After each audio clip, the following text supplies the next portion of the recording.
Bien, bonjour les zincs, c'est Oz. Aujourd'hui on se retrouve pour parler de Swamp Thing Infinite, le tome 1 tout du moins. On est sur une édition Iron Comics évidemment. Je vais te dire, c'est pas forcément un scoop sur cette chaîne. 304 pages pour la somme de 30 balles, publication VF des épisodes Swamp Thing, Future State 1 et 2 et les 10 premières issues de la série régulière Swamp Thing. Tout ça est scénarisé par Ramvi et dessiné par Mike Perkins. Je vous expliquais sur la dernière vidéo qu'il était très compliqué pour un nouveau lecteur d'accéder à la continuité d'ici par l'ère Infinite. Eh bien, ce bouquin me fait mentir, puisqu'il s'agit là très clairement de la meilleure porte d'entrée dans cette ère Infinite, en tout cas de la plus évidente.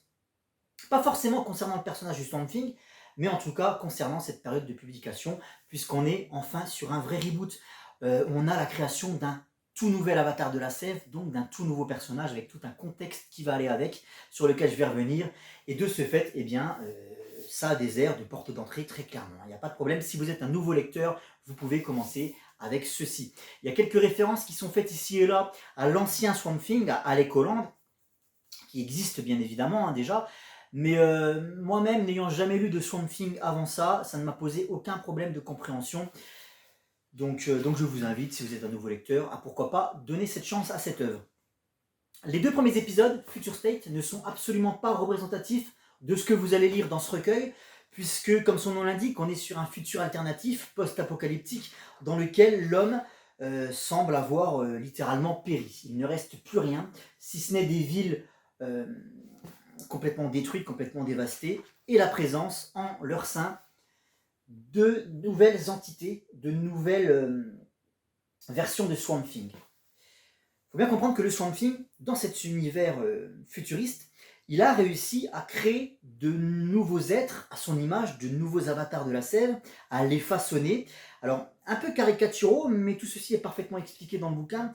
Caricaturaux dans le sens où, ben voilà, on a la petite fille ingénue, on a le vieux grognon qui est toujours en train de contredire les plans du Swamp Thing, bref. Mais tout ceci est parfaitement compris. Ce que je vois là, c'est qu'on a des personnages, des avatars avec des personnalités complètement opposées et des représentations physiques bien distinctes. Et puis on nous explique au fil des pages, de par ce genre de schéma, la manière avec laquelle le Swamp Thing les a créés, leur a donné vie en fait. Voilà. Lui, il est un petit peu considéré comme leur papa.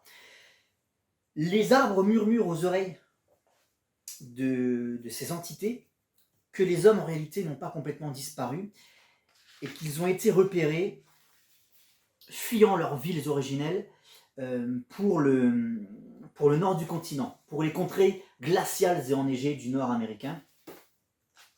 Et de ce fait, les Swamp Thing se lancent à leur recherche, en fait, tout simplement pour avoir des réponses à plusieurs questions. C'est la dernière marche des Ents. Et je n'irai pas plus loin dans le scénario parce qu'après j'irai clairement sur de la révélation et c'est pas le but de ces reviews. Ces deux épisodes de Future State, très clairement, c'est plutôt bien écrit, c'est assez plaisant, mais c'est osef. Voilà. C'est osef pour ma part parce que, on est sur un futur alternatif, donc c'est pas dit que ça va arriver, déjà d'une, et puis quand bien même ça arriverait, au final on en a peut-être un petit peu rien à foutre parce que justement c'est dans un futur lointain. Donc je trouve ça assez inconséquent, et puis finalement j'ai l'impression que ça va beaucoup trop vite, que c'est beaucoup trop concis, que ça ne me laisse pas le temps de m'imprégner de cet univers, de ce contexte post-apo. Tout ça n'est que survolé finalement pour raconter le devenir des Ents, j'allais dire, des Swamp Thing, enfin comment on appelle ça, des avatars de la sève et des humains. Et c'était pas le but de dépeindre davantage ce contexte, de le développer plus en avant, puisqu'il y a toute la série des Future State qui est là pour ça. Mais moi personnellement, j'ai rien lu de Future State à part ça, et là, je nageais un petit peu dans le néant en fait, je nageais un petit peu dans le brouillard. Mais voilà, c'est absolument pas représentatif de ce qui suit. Moi j'avais hâte d'arriver sur la série en elle-même, qui pour le coup fait table rase de tout ça, et là on repart sur des fondations propres. C'est la fameuse porte d'entrée dont je vous parlais précédemment.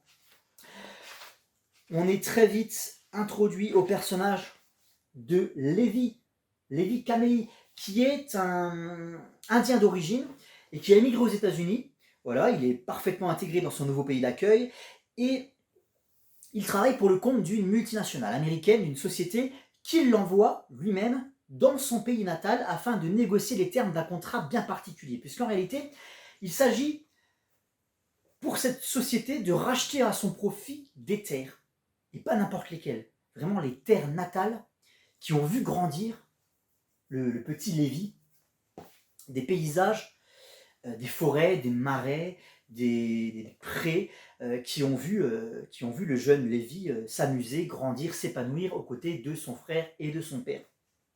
Donc forcément, ça va replonger notre ami en enfance par le biais de souvenirs, par le biais de flashbacks.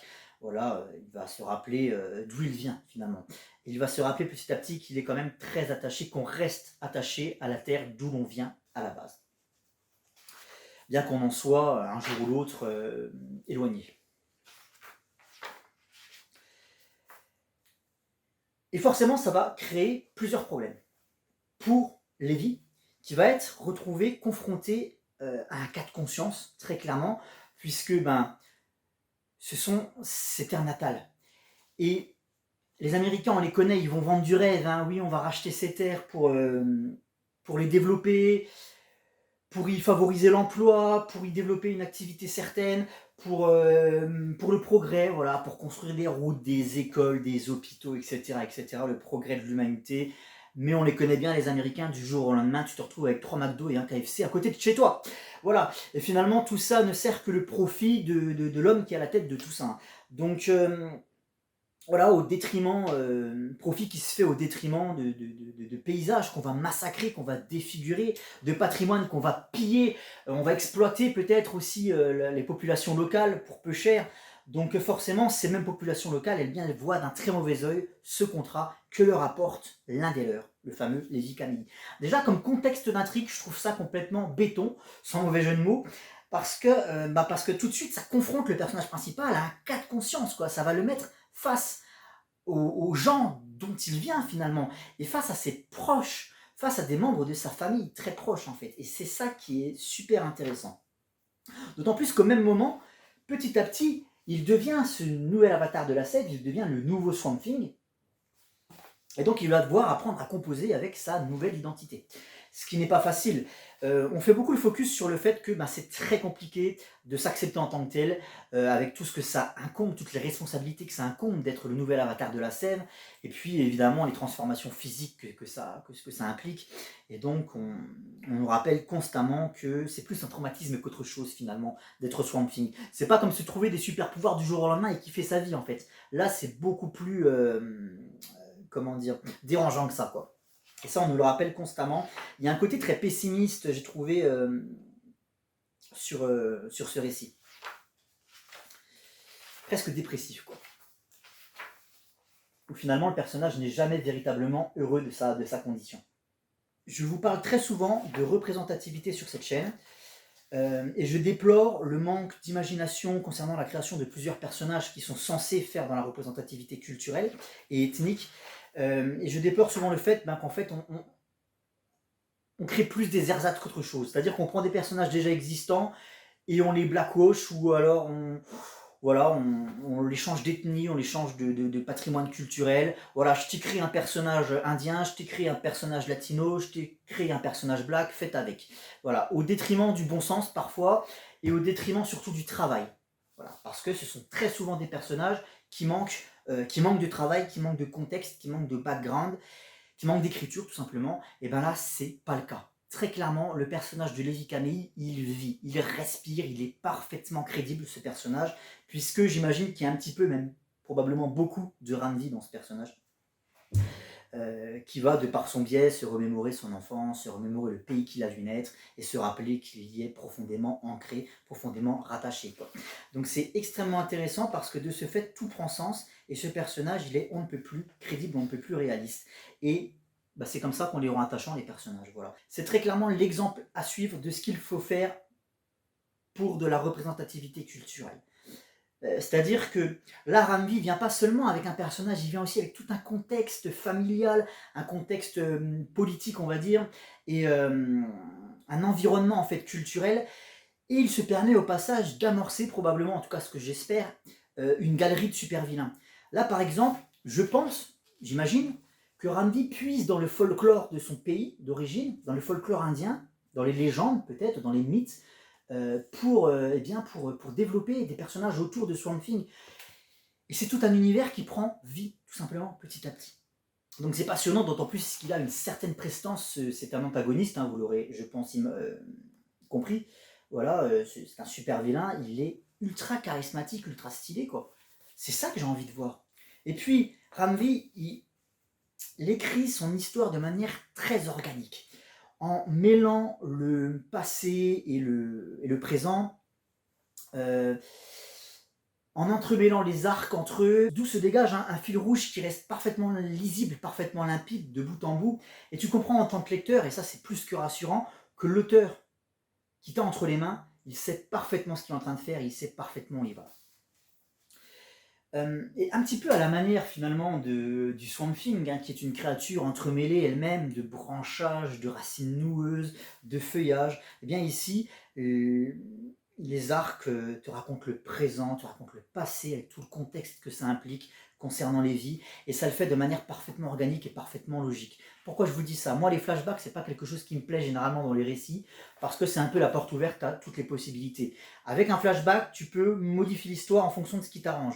Tu peux modifier le passé pour amener des éléments qui vont t'arranger dans ton scénario, et c'est ça qui me dérange avec les flashbacks quand c'est utilisé à outrance. Sauf que là, c'est pas du tout le cas. Il y en a beaucoup de flashbacks, puisque on est sur une origin story, donc c'est très important de rappeler le passé, mais la manière dont ils sont agencés, eh bien, ils accompagnent parfaitement l'intrigue en elle-même. C'est-à-dire que les flashbacks vont petit à petit, progressivement, te donner des clés de compréhension concernant le personnage, mais également concernant l'intrigue en elle-même. Et ça, c'est super intéressant à découvrir petit à petit. Au niveau du dessin, je vous laisse admirer par vous-même. Il y a un découpage assez particulier. Voilà, on alterne vraiment les compositions de planches. On joue beaucoup avec des racines qui sortent de partout, très, très tortueuses. Donc on fait la part belle vraiment à la nature. Et c'est ça que j'ai envie de voir. Moi, j'ai envie qu'un personnage soit parfaitement intégré dans son contexte. Tu vois. Et là, c'est clairement le cas. C'est-à-dire que le Swamp Thing a besoin de la nature, il fait partie intrinsèquement parlant de la nature, et la nature a autant besoin d'elle que lui en a besoin. Et moi j'aime bien quand on me raconte les personnages de la sorte, c'est-à-dire quand on les baigne dans leur contexte, dans leur iconographie. Tu vois, par exemple, si je devais écrire le personnage d'Aquaman, je rappellerais constamment que lorsqu'il est hors de l'eau, il se sent pas forcément bien dans sa peau, il a la peau qui tiraille, qui est vachement sèche, qu'il est obligé limite de mettre de la crème hydratante, ce genre de truc, tu vois. Je sais pas, voilà, il n'est pas dans son élément, quoi. Et ben là, c'est parfaitement ce que fait Ramvi avec le Swamp Thing. Il y a beaucoup aussi d'introspection, il y a vraiment ce côté psychologique qui est peut-être un petit peu trop présent malheureusement parce que ça manque de lueur d'espoir. Je trouve que c'est vachement pessimiste, on est dans sa tête et ça se passe pas forcément bien. Donc c'est un récit assez, pas sombre, mais en tout cas assez tristouné, quoi, je trouve. Malheureusement, tout n'est pas parfait dans ce bas monde et il y a un arc qui m'a un petit peu sorti de la lecture, vraiment que j'ai eu du mal à assimiler, on va dire, que j'ai eu du mal à digérer. Mais j'ai réussi à me replonger dedans après, donc c'est pas problématique. Cet arc débute dans le Swamp Thing numéro 5, donc on est au chapitre 7 dans l'édition d'Urban. Alors déjà on a un changement de dessinateur qui opte généralement pour le même type de composition de pages. Au niveau du découpage vous n'allez pas être dépaysé, mais par contre au niveau du trait c'est très spécial, avec des corps assez... on est plus dans la caricature qu'autre chose. Regardez, tu vois la longueur de cette cigarette là. On a des corps qui sont un petit peu difformes, aux proportions pas du tout réalistes même pour le coup. Bref, assez spécial, mais c'est pas le dessin qui m'a déplu, c'est vraiment le scénario en lui-même. Alors, ce qui est cool, c'est que dans cette histoire intervient John Constantine. Donc Ramvi rappelle qu'il y a un lien très fort entre le Swamp Thing et Constantine, qui sont parce que John Constantine a été créé par Alan Moore dans les pages de Swamp Thing, donc historiquement, ce sont des personnages qui sont assez liés, on va dire. Donc c'est très cool de faire intervenir John dans ces pages. Mais là, on nous raconte que pendant la Deuxième Guerre mondiale, la Luftwaffe, donc lorsqu'elle a bombardé Londres, il y a une bombe qui, à son impact au sol, n'a pas explosé en fait. La bombe est restée muette, entre guillemets, elle n'a pas explosé. Et les années ont passé, on a reconstruit les quartiers de Londres, on a reconstruit des maisons, des immeubles, des quartiers entiers. Et la bombe enterrée, eh bien, elle a continué à diffuser toute la haine qu'elle portait avec elle au moment où elle était censée exploser, lorsqu'elle a atterri. Alors, qui est ton dealer? Qu'est-ce que tu sniffes? Gros, c'est quoi cette histoire? Alors, on est presque sur du Morrison de la personne. Il y a un côté très, très fantastique parce que John Constantine, mais ouais. Alors attention, il y a un discours derrière tout ça, évidemment, il y a un message que j'entends totalement. Seulement, je sais pas, dans la réalisation, il y a un truc qui me dérange, quoi.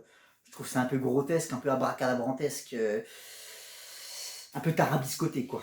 Cette bombe qui diffuse un message de haine. Puis c'est un peu manichéen aussi, parce que le mec qui a balancé la bombe ne portait peut-être pas de la haine en lui. Tu vois, c'est pas parce que t'es soldat de l'armée allemande que t'es un nazi ou que t'es un SS et que t'as de la haine en toi. Non, c'est peut-être parce que ta famille, ta femme et tes enfants étaient menacés par l'armée allemande, qu'à l'époque, et dans tous les pays du monde, dans toutes les armées du monde, il était très mal vu de déserter. Il y avait même des peines de mort dans certains pays pour les déserteurs. Je crois qu'en France, c'était le cas, hein. Donc, en fait, c'est pas parce que t'es un soldat de l'armée allemande pendant la Deuxième Guerre mondiale que t'as de la haine, en fait. La bombe, malheureusement, que t'es obligé de balancer sur les civils, c'est peut-être pas forcément de ton ressort en fait, tu vois ce que je veux dire. Donc bref, c'est un... Ouais, je trouve que la réalisation est pas très à droite, on va dire. Mais après, ça c'est uniquement mon point de vue. Mais pourquoi pas, mais ouais, c'est très étrange, hein.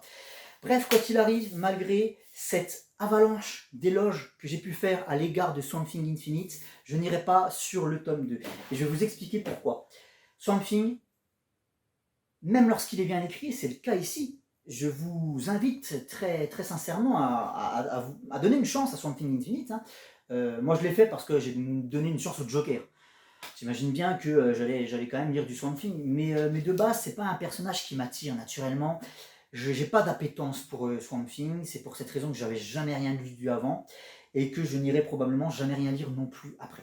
Voilà. Je sais que vous m'avez beaucoup conseillé Swamp Thing d'Alan Moore ou d'autres titres Swamp Thing. Le Swamp Thing 52 apparemment était très bon aussi. Mais non, moi je n'irai pas parce que même, si, enfin, même quand il est bien écrit, c'est le cas ici, je ne m'y retrouve pas. C'est pas un univers qui me parle et de ce fait je n'irai pas sur le tome 2. Voilà. Euh, Cela dit, moi je vous invite quand même à donner cette chance si jamais vous avez peut-être plus d'affinité avec l'univers du Swamp Thing et que vous n'avez pas encore lu Swamp Thing Infinite parce que c'est quand même merveilleusement bien écrit, il y a de la poésie, il y a beaucoup de sentiments et il y a beaucoup de... C'est un récit très personnel je pense pour Randy et on le ressent. Bref, c'est quelque chose qui a des tripes en fait, hein. Donc voilà. Mais le tome 2 ça sera pas pour moi, quoi qu'il arrive.